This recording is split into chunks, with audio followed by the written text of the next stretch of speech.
तिल वाली बहू। शकुंतला बहुत ही धार्मिक महिला है। हर समय पूजा पाठ में लगी रहती है। वो कोई भी काम बिना शुभ मुहूर्त के नहीं करती है। शकुंतला अपने बेटे राज की शादी करवाना चाहती है, इसलिए वो पंडित जी के पास राज की कुंडली लेकर जाती है। प्रणाम पंडित जी, मेरा बेटा राज बहुत संस्कारी है। पूजा पाठ और धर्म कर्म के कार्यों को बहुत निष्ठा से पूर्ण करता है। मैं अपने बेटे की शादी कराना चाहती हूँ, इसलिए उसकी कुंडली ले आई हूँ। शकुंतला पंडित जी को कुंडली देते हुए कहती है और पंडित जी कुंडली को ध्यान से देखकर कहते हैं, बेटे, तेरे बेटे का उज्जवल भविष्य है। इसका गृहस्थ जीवन भी अच्छा रहेगा, परंतु क्या पंडित जी? परंतु एक बात का विशेष ध्यान रखना होगा। तुम्हें अपने बेटे की शादी उसी लड़की से करानी होगी जिसके गाल पर तिल हो। वो लड़की तुम्हारे घर, तुम्हारे बेटे और तुम्हारे भविष्य के लिए सुख, शांति और समृद्धि लाएगी। तुम्हारा भाग्य केवल उस लड़की के आने से ही जागेगा। जी पंडित जी, मैं ऐसी ही बहू लाऊंगी जिसके गाल पर तिल हो। धन्यवाद पंडित जी, धन्यवाद। पंडित जी का धन्यवाद करके शकुंतला वहां से चली जाती है। अब वो दिन रात तिल वाली बहू के बारे में सोचती रहती है। शकुंतला अपने बेटे का जहां भी रिश्ता लगाती तो उसकी एक ही शर्त होती कि तिल वाली बहू चाहिए, लेकिन उसे तिल वाली बहू कहीं मिलती ही नहीं। एक दिन अपनी माँ को इस तरह से परेशान देखकर राज कहता है, माँ, आप मेरे लिए तिल वाली लड़की क्यों देख रही हैं? अरे क्योंकि पंडित जी ने बोला है, वो तुम्हारे और इस घर के लिए भाग्यशाली साबित होगी। माँ, मैं एक लड़की से प्यार करता हूँ। आप मेरी शादी उस लड़की से करा दो ना। उसके गाल पर तिल होगा तभी मैं तुम्हारी शादी उससे कराऊंगी, नहीं तो भूल जाओ उस लड़की को। माँ की बात सुनकर राज को लगा कि माँ उसकी शादी कभी होने ही नहीं देगी, इसलिए उसने बिना कुछ सोचे समझे बोल दिया, अब माँ है ना, उसके गाल पर तिल है। सच में माँ, बहुत प्यारा तिल है। तू सच कह रहा है बेटा? अरे तो तूने मुझे पहले क्यों नहीं बताया? जल्दी से मुझे उस लड़की से मिलवा दे। ठीक है माँ, मैं बात करता हूँ उससे। अगले दिन राज रोशनी के पास पहुंचा और उसे सारी बात बताई। रोशनी ने सारी बात जानने के बाद कहा, राज, तुमने माँ से झूठ क्यों बोला? मेरे गाल पर कोई तिल नहीं है। अरे मेरे पास कोई और रास्ता नहीं था रोशनी। उस समय मुझे जो ठीक लगा मैंने किया। अगर मैं ऐसा नहीं बोलता तो माँ मेरी शादी किसी तिल वाली लड़की से करा देती। माँ से इसे झूठ बोलना ठीक नहीं है।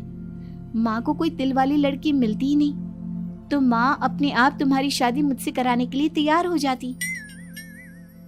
अरे तुम्हें पता नहीं, पंडित जी के मुख से निकली बात मेरी माँ के लिए पत्थर की लकीर है। वो आकाश पाताल एक कर देंगी, लेकिन तिल वाली लड़की ढूंढ कर ही रहेंगी।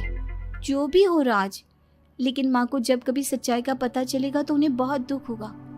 और मेरे गाल पर तो तिल है ही नहीं, अब मैं माँ से कैसे मिलूंगी?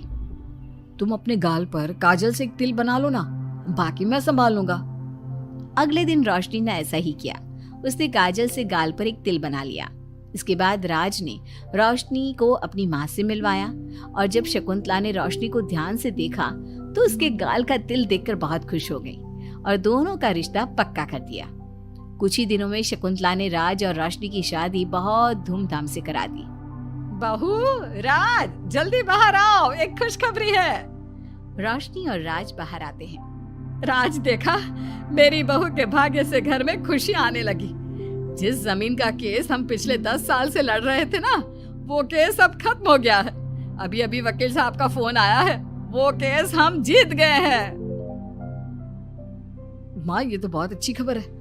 ये सब आपकी मेहनत का फल है। आपने इस कोर्ट केस के चक्कर में बहुत मेहनत की है। अरे नहीं बेटा, ये तो मेरी तिल वाली बहू के भाग्य से हो रहा है। पंडित जी ने बिल्कुल सही कहा था। शकुंतला रोशनी को बहुत प्यार करती है, लेकिन रोशनी के मन में दुख होता है।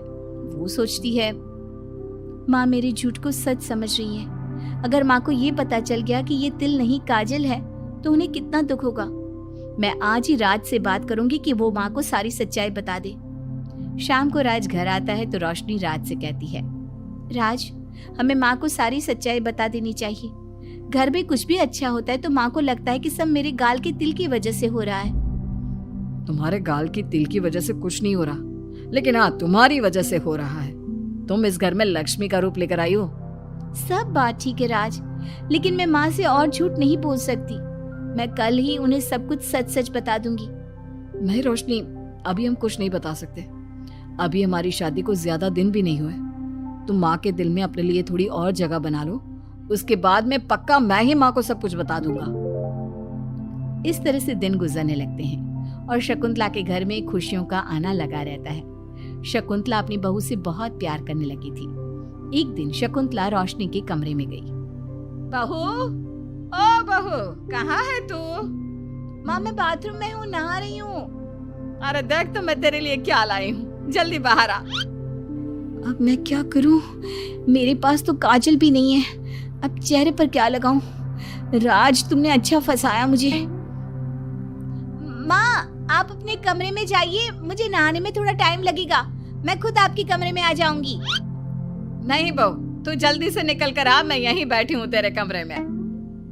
जब रोशनी को इस बात का एहसास हो गया कि उसकी सास कमरे से नहीं जाएगी, तो उसने अपने गीले बाल एक तरफ कर लिए और बालों से अपना आधा चेहरा छुपाकर बाहर आई।